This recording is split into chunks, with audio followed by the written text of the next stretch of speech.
Hello दोस्तों, स्वागत है आपका एक बार फिर से कमल एकेडमी कोच में। आइए आज फिर से कुछ नया सीखते हैं। हेलो स्टूडेंट्स, आज हम साइंस में न्यू चैप्टर स्टार्ट करने जा रहे हैं जिसका नेम है प्रेशर। हम सबने बेसिकली फोर्स चैप्टर पढ़ा था, उसके बहुत सारे टाइप्स पढ़े थे, उसके इफेक्ट्स पढ़े थे फोर्स के। अब हम उसी फोर्स के और भी ज़्यादा इफेक्ट्स पढ़ेंगे प्रेशर की फॉर्म में।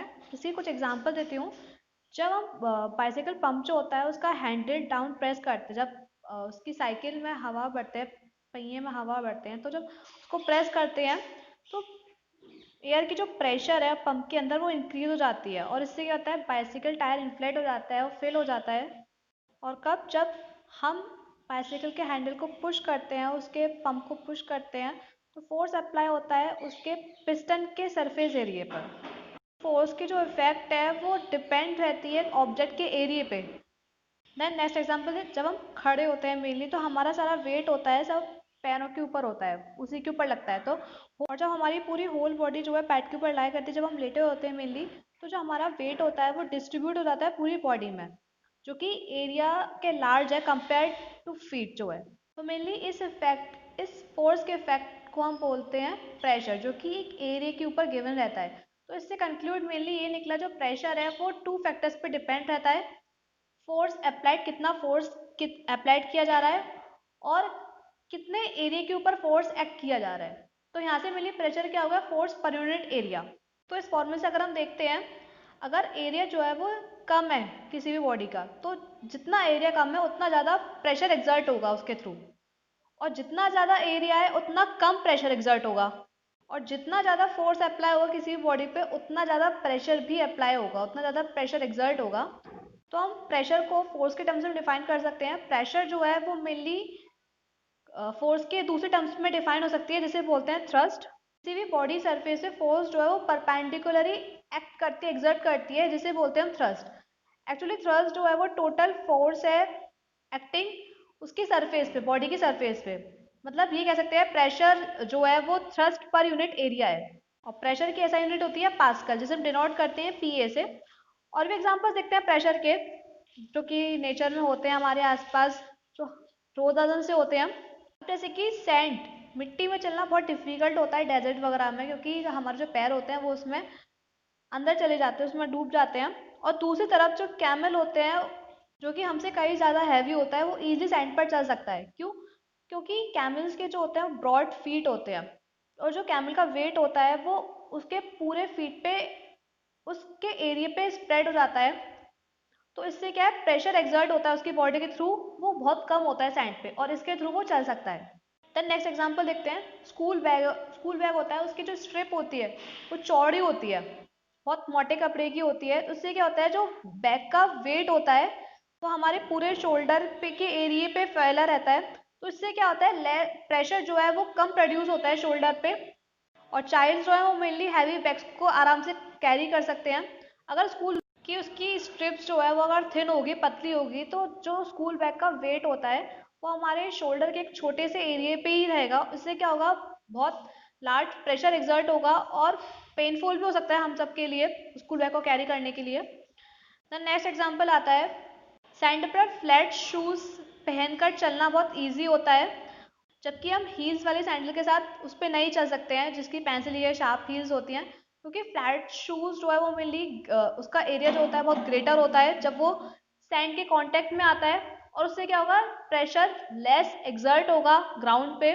इसलिए फ्लैट शूज जो है वो सिंक नहीं होंगे सैंड में, और हम इजीली वॉक कर पाएंगे। लेकिन जो शार्प हील होती है उसका एरिया कांटेक्ट क्या है, बहुत छोटा सा है, तो ये सैंड पे बहुत ज़्यादा प्रेशर एक्सर्ट करेगी। तो ये जो हील्स है सिंक भी हो सकती है, उसके अंदर जा सकती है सैंड के अंदर, इसलिए डिफिकल्ट होता है उस पर हील्स पहन के सैंड पर चलना। देन नेक्स्ट एग्जांपल आता है, जब कोई भी जब हम जब ग्राउंड पे चलते हैं, तो जो ग्राउंड पे प्रेशर लगता है, और अगर हम जो खड़े होते हैं ग्राउंड पे, तो ग्राउंड पे चलने वाला जो प्रेशर लगता है वो उससे कहीं ज़्यादा लगता है जब हम खड़े होते हैं। इसका रीज़न मेनली ये है कि जब हम चलते हैं तो एक टाइम पे एक फुट ही होता है ग्राउंड पे, तो इसकी वजह से जो मैन का वेट होता है, पूरा जो वेट होता है हमारा, वो एक स्मॉल एरिया पे फॉल होता है ग्राउंड पे, और इससे क्या है, बहुत ज़्यादा प्रेशर एक्सर्ट होता है। और दूसरी तरफ जब हम स्टैंड होते हैं, खड़े होते हैं, तो दोनों फीट होते हैं हमारे ग्राउंड पे, जिसमें जो वेट होता है वो दोनों पैरों पे डिस्ट्रीब्यूटेड हो जाता है। जिससे प्रेशर जो है वो लेस एक्सर्ट होता है ग्राउंड पे। द नेक्स्ट एग्जांपल आता है, जो वुड पिकर्स होती है वो ट्री ट्रंक को अपनी बीक से काट देती है, जो कि शार्प होती है उसकी और पॉइंटेड होती है, पैनी होती है और लॉन्ग होती है। तो मेनली जो फोर्स होता है वो उसके स्मॉल एरिया से फॉल होता है, टिप में उसकी होता है, मेनली उसकी बीक के टिप में होता है। तो इससे क्या होता है, प्रेशर जो है वो ज़्यादा पड़ेगा, ज़्यादा एक्सर्ट होगा और वुड में होल बहुत जल्दी होगा। फिर द नेक्स्ट एग्जांपल आता है, एप्पल को हम जल्दी कट कर सकते हैं, एप्पल या किसी भी वेजिटेबल्स को हम जल्दी कट कर सकते हैं जब नाइफ हमारा शार्प हो, क्योंकि जो शार्प साइड होता है उसका एरिया क्या होता है, लेस होता है, और जब लेस एरिया होगा तो प्रेशर ज़्यादा एक्सर्ट होगा। ऐसी और भी एग्जांपल है, जैसे कि स्विंग नीडल होती है, उसकी जो टिप होती है वो शार्प होती है और उसमें जो प्रेशर होता है बहुत ज़्यादा एक्सर्ट होता है, क्योंकि उसका जो एरिया होता है बहुत स्मॉल होता है। इसी तरह जो नेल होता है, जो कील होती है, उसकी पॉइंटेड टिप होती है, तो जब हम उसे हैमर करते हैं तो वो अपनी शार्प पॉइंटेड के थ्रू जल्दी उसमें पेनिट्रेट हो जाता है किसी भी वुड या किसी भी वॉल में। देन नेक्स्ट एग्जांपल आता है, जो स्कीज होते हैं वो स्कीयर्स यूज़ करते हैं क्योंकि वो लॉन्ग और फ्लैट होते हैं, जो कि स्नो पे प्रेशर जो है वो कम एक्सर्ट हो।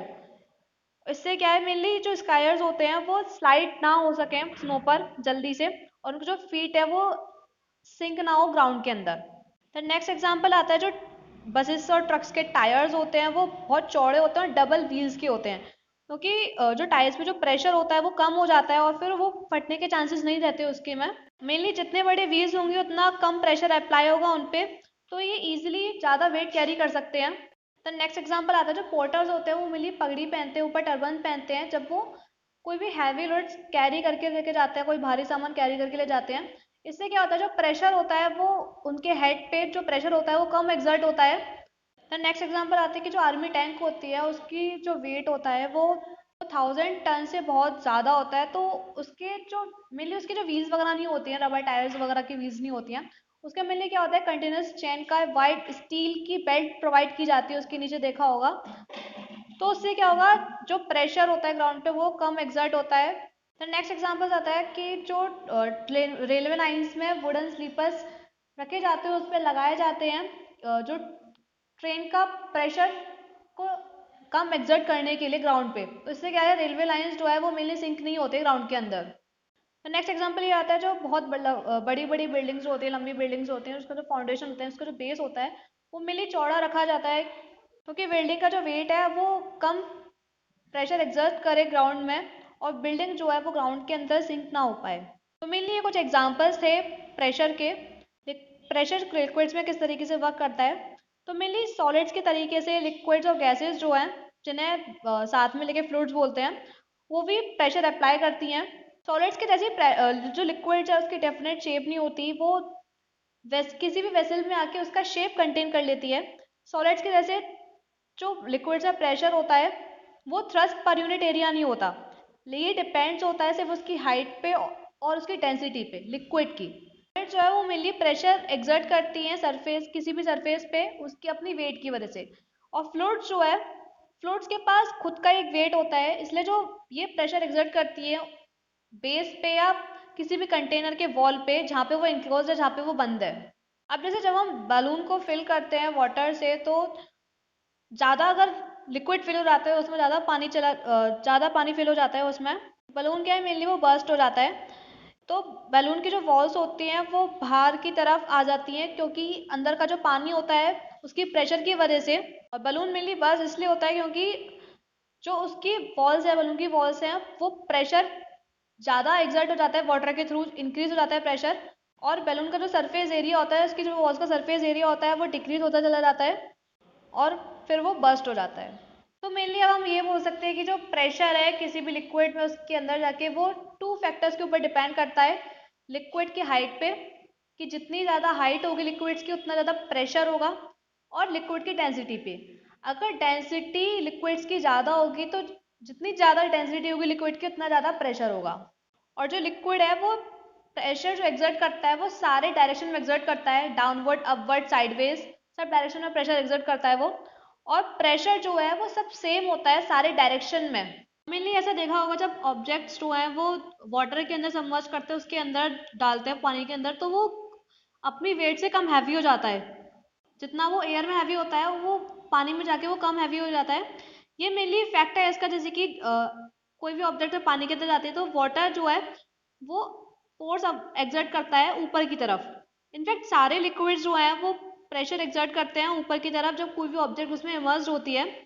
तो इस चीज को जब लिक्विड एक्सर्ट करती है ऊपर की तरफ, फोर्स एक्सर्ट करती है किसी भी ऑब्जेक्ट में जब उसके अंदर डालते हैं, और इस चीज को बोलते हैं बायंसी।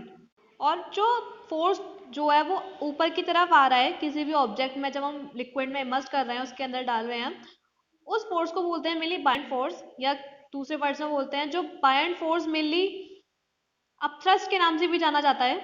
जो लिक्विड है, लिक्विड कितना प्रेशर अप्लाई कर रही है उस प्रेशर को जानने के लिए हम डिवाइस यूज करते हैं मैनोमीटर। देन आता है लिक्विड प्रेशर के कंसिक्वेंस की बात करते हैं अब। तो हम सबको पता है जो प्रेशर एग्जर्ट होता है वाटर में, ओशियंस में, वो बढ़ता चला जाता है डेप्थ के अकॉर्डिंग। बहुत ज़्यादा गहरा प्रेशर बहुत इनफ होता है ह्यूमन बॉडी को क्रश करने के लिए। मतलब अगर हम ओशियंस में बहुत डीप डाउन जाते हैं, बहुत अंदर तक जाते हैं, तो उसमें जो प्रेशर अप्लाई होगा उसमें जो ह्यूमन बॉडी है वो क्रश हो सकती है मेनली। तो इसलिए जो डीप सी डाइवर्स होते हैं जो बहुत अंदर तक जाते हैं उनका एक स्पेशल सूट डिज़ाइन होता है। वो एक ऐसा सूट पहन के जाते हैं मेनली जो सबसे हाई प्रेशर में भी खड़े हो सकें, डाइव कर सकें और अपनी बॉडी को प्रिवेंट कर सकें क्रश होने से। एंड दूसरी कंसिक्वेंस ये आती है जब डीप सी फिशेस होती हैं, जब वो सी के सरफेस एरिया पे ऊपर आती हैं तो उनकी जो बॉडीज होती है बहुत हाई प्रेशर से फ्लो होती है। सी के सरफेस एरिया पे जो प्रेशर होता है वो सडनली डिक्रीज होता चला जाता है। तो इस प्रेशर के डिफरेंस की वजह से जो उनकी बॉडीज होती है वो मेनली बर्स्ट हो जाती हैं। देन जो सबमरीन्स होती हैं वो बहुत हार्ड थिक शीट से बनी होती हैं मेटल्स की, जिससे पानी के अंदर जाने पे वो बहुत ज़्यादा प्रेशर में भी रह सकें।